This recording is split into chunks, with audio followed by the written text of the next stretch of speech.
John Charles Ryle, 1816 to 1900. J.C. Ryle was an evangelical champion, wrote 19th century Baptist preacher Charles Haddon Spurgeon, one of the bravest and best of men.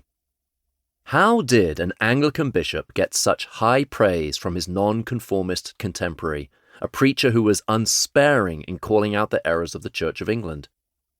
Though Baptists and Anglicans did not see eye to eye on many things, both Spurgeon and Ryle knew what was essential, the doctrines of grace and the proclamation of justification by grace alone, through faith alone, in Christ alone, to the glory of God alone. Ryle was indeed a champion who would spend most of his 84 years contending for the faith once delivered to the saints. Jude, verse 3. Birth, school, sports, and sickness.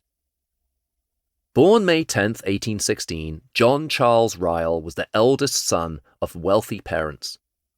His father was a successful banker who had great expectations for his firstborn son, including inheriting Henbury, the family's palatial estate in Macclesfield, England. Ryle's parents were only nominally Church of England attenders. In his early years, Ryle absorbed his parents' elitist Victorian values without serious consideration of the things of God and the gospel of Jesus Christ. They had high worldly ambitions for John. Perhaps their firstborn would go into politics and become a respected member of Parliament or even Prime Minister. After Ryle completed grammar school, his parents sent him to Eton in February 1828 to further his education. Founded in 1440 by King Henry VI, Eton was an exclusive institution, largely designated for the education of the sons of the wealthy and nobility. Ever the contender, Ryle excelled both academically and athletically. Looking back on his years as a student at Eton, he tells us about a significant experience that was used of God to plant the seeds of the gospel in his heart. The young Ryle saw a placard about the Newcastle Scholarship posted on the bulletin board at Eton. He was intrigued. There was substantial prize money for the winners. The Duke of Newcastle had established the scholarship in 1829, and the top 3 winners would receive £50 each, a sum worth over $7,000 today. Ryle later admitted he was motivated far more by the prize money than for a burning desire to engage in a detailed study of the 39 Articles of Religion, the doctrinal standard of the Church of England.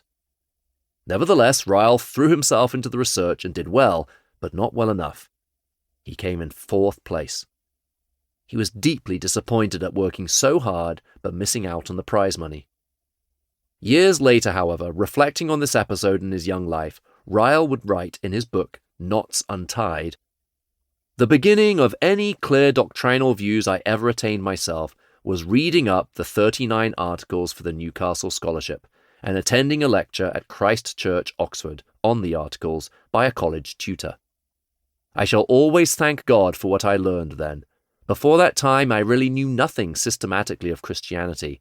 I knew not what came first or what last. I had a religion without order in my head."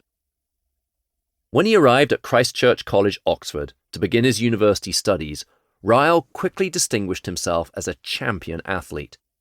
At 6'4", he was taller than most of his peers and strong as an ox. He put his strength to work in crew, bending his oar successfully for his college in regattas on the nearby River Thames. Where Ryle particularly distinguished himself was in cricket, an ancient English game with similarities to American baseball. By his second year of university, he was made captain of the first 11, the top-ranked team for all the colleges of Oxford combined. In a single match at Lord's Cricket Ground in 1836, Ryle achieved a personal 10-wicket bowling triumph, which would be roughly similar to a pitcher in baseball throwing a no-hitter. Taking 10 wickets in one match ranked Ryle among England's top cricketers in his day. Ryle was a champion, a foremost athletic contender. Bodily exercise is of some profit, but hard on the heels of prowess in sports often runs the monster pride. Pride is the oldest and commonest of sins, Ryle would later write. Humility is the rarest and most beautiful of graces.